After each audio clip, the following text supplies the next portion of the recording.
1903 right brothers ప్రపంచంలోనే మొదటి విమానాన్ని ఎగరేశారని మనం పుస్తకాల్లో చదువుకున్నాం. కాని ఇది అబద్ధమని ఎవరైనా చెబితే? రైట్ బ్రదర్స్ కంటే 8 ఏళ్ల ముందే ఒక భారతీయుడు ముంబైలోని చౌపాతి బీచ్లో వేలాది మంది చూస్తుండగా నింగిలోకెగిరాడు.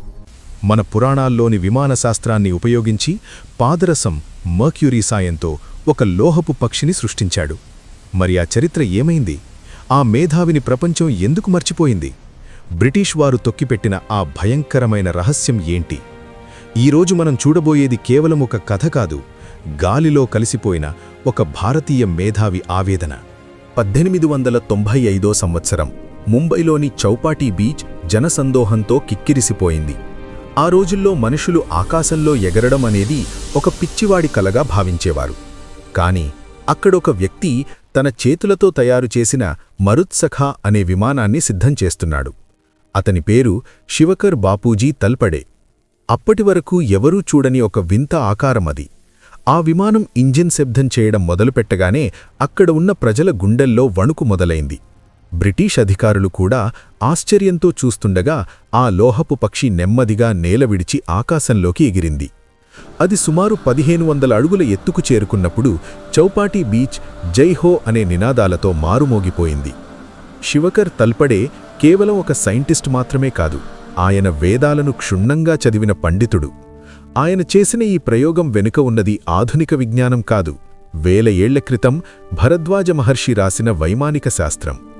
ఆ పుస్తకంలో ఉన్న సూత్రాలను ఉపయోగించి ఆయన ఈ విమానాన్ని నిర్మించారు. కాని ఆ సమయంలో అక్కడ ఉన్న బ్రిటిష్ గూఢచారుల కళ్ళు ఆ విమానంపై పడ్డాయి. ఒక భారతీయుడు ఇంతటి ఘనత సాధించడం వారికి నచ్చలేదు. ఆ రోజే తల్పడే జీవితంలో చీకటి రోజులు మొదలయ్యాయి.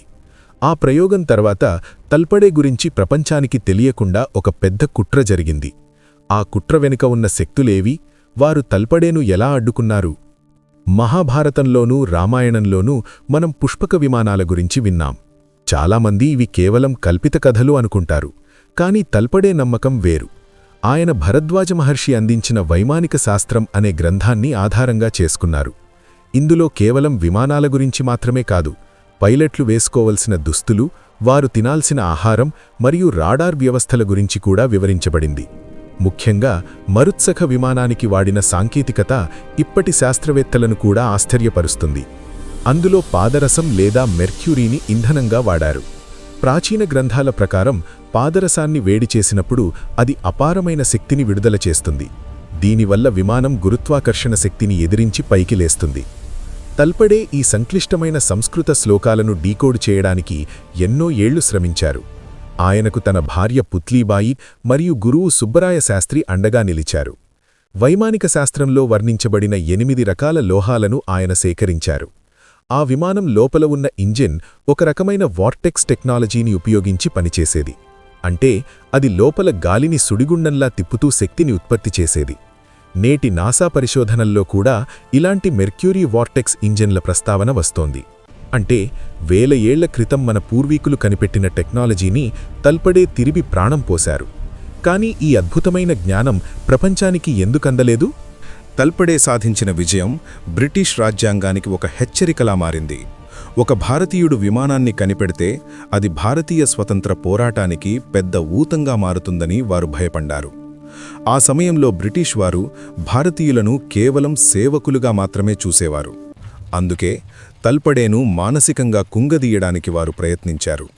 ఆయనకు రావాల్సిన నిధులను నిలిపివేశారు. ప్రయోగాల కోసం ఆయనకు కావలసిన ముడి పదార్థాలు దొరకకుండా చేశారు. అంతేకాకుండా ఆయనపై నిరంతరం నిఘా ఉంచారు.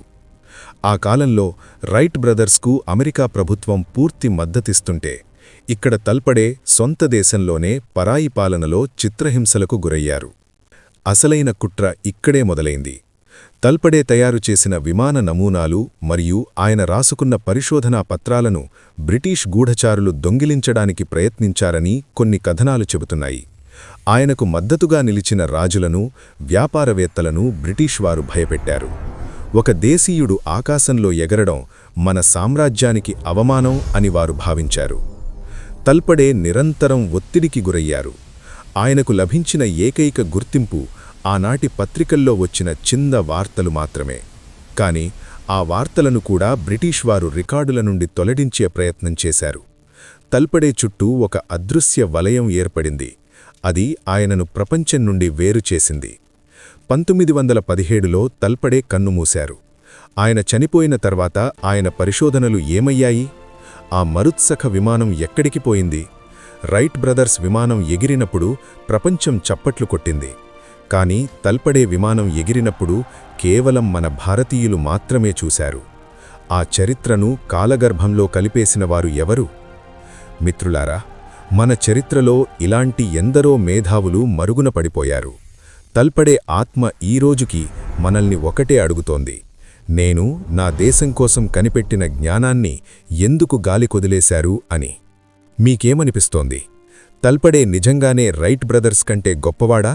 మీ అభిప్రాయాన్ని కామెంట్ చేయండి. ఇలాంటి మరిన్ని మిస్టరీల కోసం సబ్స్క్రైబ్ చేసుకోండి. జై హింద్.